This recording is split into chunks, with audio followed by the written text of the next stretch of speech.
The detective knocked on my door at sunrise. Your mother's grave was vandalized overnight. He rushed to the cemetery. Someone had dug 6 feet down. Opened the casket.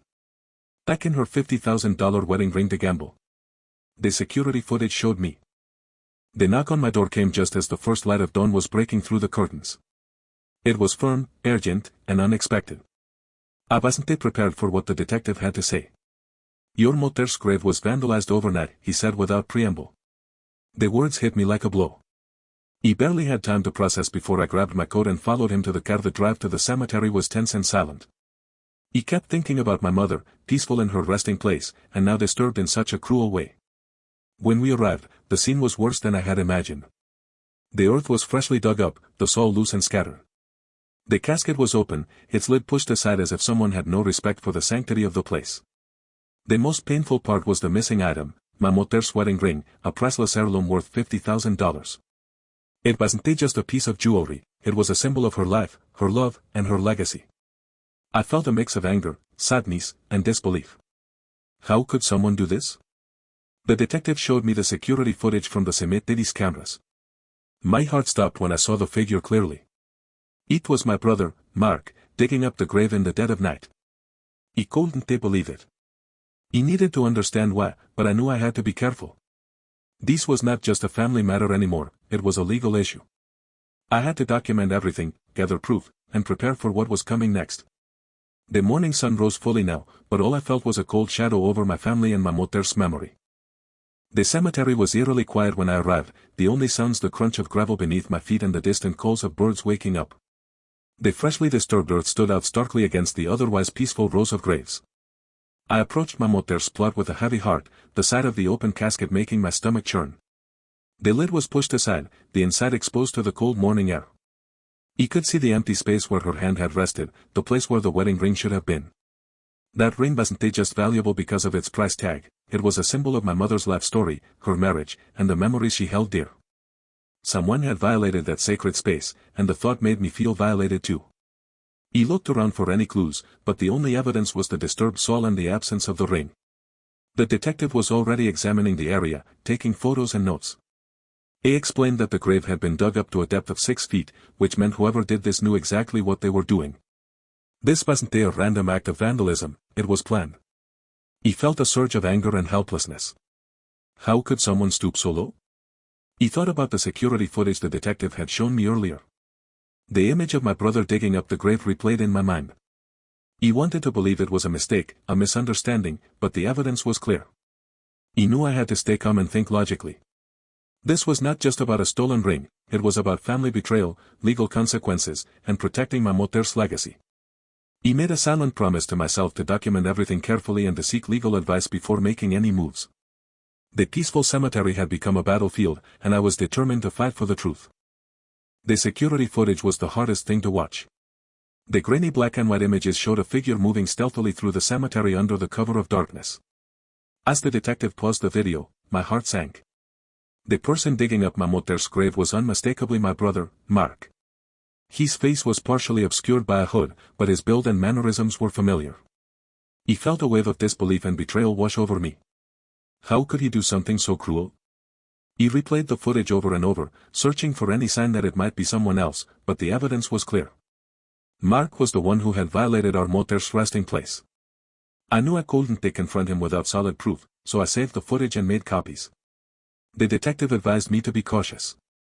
Family matters could quickly become complicated, especially when emotions ran high.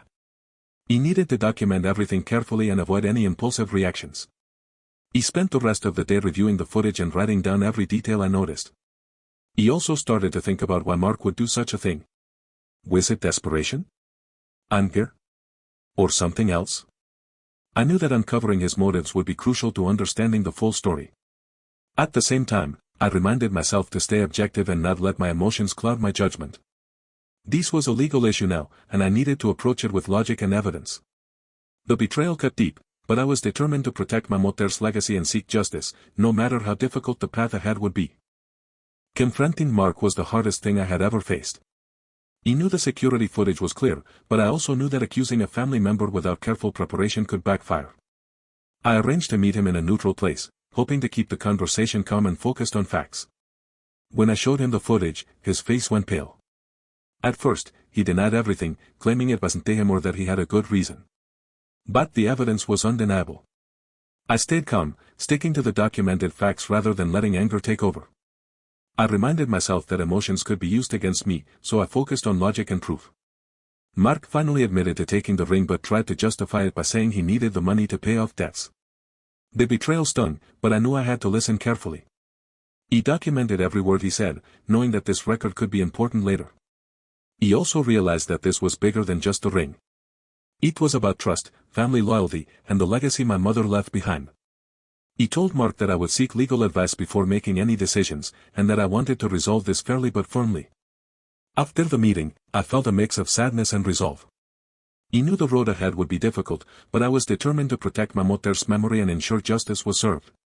He also reminded myself to double-check all my assumptions and keep an open mind, because sometimes the truth was more complicated than it seemed. The next step was to find a lawyer who could guide me through the legal process and help me build a strong case based on facts and documentation. The family divide grew wider after the confrontation with Mark. Some relatives took his side, while others supported me quietly. The tension was palpable at every gathering, and I realized that this was no longer just about the stolen ring, it was about fractured trust and loyalty. I made it a point to document every interaction, every conversation, and every conflicting statement. I knew that emotions could cloud judgment, and family members might try to manipulate the situation to their advantage. I kept my focus on facts and evidence, avoiding heated arguments that could damage my credibility. The lawyer I consulted emphasized the importance of this approach. She warned me that without clear documentation, family disputes could become legally complicated and drawn out. I also learned that early legal counsel was crucial to avoid missteps that could lock in manipulation or false claims. I began organizing all the evidence, the security footage, my notes from conversations with Mark, and statements from relatives who had witnessed his gambling problems. I realized that Mark's actions were part of a deeper problem, and that the stolen ring was just a symptom. Despite the emotional toll, I stayed committed to a logical, documented approach. He also reminded myself to keep an open mind and not let personal bias blind me to any new information. The family was fractured, but I was determined to protect my mother's legacy and seek justice in a way that was fair and legally sound. The road ahead would be long and difficult, but I was ready to face it with patience and clarity. Seeking legal counsel early was one of the best decisions I made. The lawyer I hired was experienced in family disputes and estate law, and she immediately helped me understand the complexities of the situation. She explained that without proper legal guidance, family conflicts could spiral out of control, leading to costly and lengthy court battles. She advised me to keep all evidence organized and to avoid any confrontations without legal support. We discussed the importance of documenting everything, from conversations to financial records, to build a strong case. The lawyer also helped me understand the potential consequences for Mark, including criminal charges for grave desecration and theft.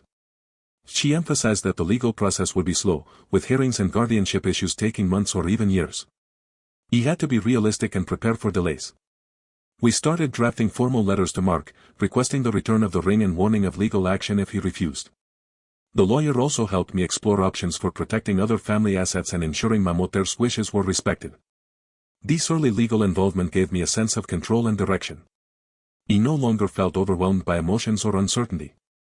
Instead, I had a clear plan based on facts, documentation, and legal advice. I knew the path ahead would be challenging, but with the right support, I was ready to face it. As I dug deeper into Mark's motives, I uncovered a troubling pattern. He had been struggling with gambling debts for years, a fact that many family members had tried to ignore or cover up. The stolen wedding ring was likely pawned to cover his losses, a desperate act born from addiction and financial pressure. This revelation explained his actions but didn't excuse them. He documented everything carefully, including bank statements, pawn shop records, and testimonies from those who had witnessed his gambling. I also learned that Mark had been borrowing money from relatives and friends, promising to pay it back but never doing so. This pattern of behavior painted a clearer picture of his desperation and the risks he posed to the family's legacy. He shared this information with my lawyer, who advised me to include it in the legal case to demonstrate the seriousness of the situation. At the same time, I reminded myself to stay objective and avoid letting anger cloud my judgment. Addiction is a complex issue, and while Mark's actions were wrong, I needed to approach the situation with both firmness and understanding. I also began to think about how to protect the rest of the family from further harm. This meant setting boundaries, seeking legal protections, and being vigilant about any future attempts to manipulate or steal. The discovery of Mark's gambling debts was painful, but it also gave me clarity and resolve. He was no longer just reacting to the theft, I was addressing the root cause and preparing for the long road ahead. Documentation became my most powerful tool. He created a detailed timeline of events, starting from the night the grave was vandalized to every interaction with Mark and other family members. He saved emails, text messages, and recorded phone calls where possible, always with legal advice on what was permissible. I also kept a journal of my thoughts and observations, which helped me stay grounded and focused. The lawyer stressed that in family disputes, emotions often run high, and memories can be unreliable. Having clear, written evidence was essential to maintaining credibility. I also gathered financial records, legal documents, and any proof of Mark's gambling and debts. This comprehensive documentation was not just for court, it was my way of protecting myself from manipulation and false accusations. He avoided confrontations without proof, knowing that accusations without evidence could backfire. Instead, I relied on documented facts and logical arguments. This approach helped me maintain control over a situation that could easily spiral into chaos. He also shared some of the documentation with trusted family members who supported me, ensuring they understood the seriousness of the situation. The process was exhausting, but it gave me a sense of empowerment. I was no longer a victim of betrayal, I was an active participant in protecting my mother's legacy and seeking justice. The importance of documentation became clear, it was the hedge against deeper manipulation and legal missteps. The emotional toll was immense. Every time I thought about my mother's grave being disturbed, I felt a wave of grief and anger. But I knew that letting those emotions control me would only make things worse. I reminded myself to stick to documented logic and avoid making claims based solely on feelings. The lawyer had warned me that emotions could be used against me in court, painting me as irrational or unstable. I practiced staying calm during family discussions, focusing on facts rather than accusations. This was difficult, especially when Mark tried to provoke me or deny his actions. I also sought support from a counselor to help manage my grief and stress. These helped me maintain clarity and resilience. I realized that protecting my mother's legacy required not just legal action but emotional strength. I had to be realistic about the slow pace of the judicial process and prepare myself for setbacks. At the same time, I kept revisiting my mother's wishes, making sure I wasn't blinded by personal bias or assumptions. I double-checked every detail and remained open to new information. This balance between logic and emotion was crucial. It allowed me to navigate a painful situation with integrity and focus. The emotional challenges were real, but they also strengthened my resolve to see this through. The legal process was painfully slow. Guardianship hearings, court dates, and paperwork dragged on for months. I learned to be patient and realistic about the timeline. The lawyer had warned me that family disputes often take years to resolve, and I had to prepare myself mentally for the long haul. Each hearing was stressful, but I made sure to attend every session, armed with my documentation and legal advice. He also kept detailed notes of court proceedings and any agreements or rulings. The delays were frustrating, but I understood that the judicial system moves at its own pace. I focused on what I could control, staying organized, following legal guidance, and maintaining clear communication with my lawyer. He also prepared for the possibility that the outcome might not be immediate or fully satisfactory. This realistic mindset helped me avoid disappointment and burnout. I reminded myself that protecting my mother's legacy was a marathon, not a sprint. The slow process also gave me time to reflect and gather more evidence if needed. I stayed vigilant, watching for any new developments or attempts by Mark to interfere. The judicial delays were a challenge, but I accepted them as part of the process and stayed committed to the goal. Revisiting my mother's wishes was a crucial step. He carefully reviewed her will, letters, and any documents she had left behind. I wanted to ensure that I fully understood her intentions and that I wasn't projecting my own assumptions onto the situation. This process helped me see the bigger picture beyond the immediate conflict. My mother had always valued family unity and fairness, and I wanted to honor that. He also consulted with the lawyer to clarify any legal ambiguities in the will. These helped me prepare for potential challenges from other family members. He realized that being blinded by personal bias could lead to mistakes, so I made a conscious effort to question my assumptions and remain open to the truth. This meant listening to different perspectives and considering all evidence objectively. Revisiting my mother's wishes gave me a renewed sense of purpose.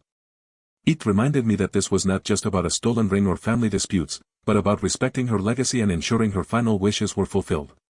This clarity helped me stay focused and motivated, even when the process was difficult.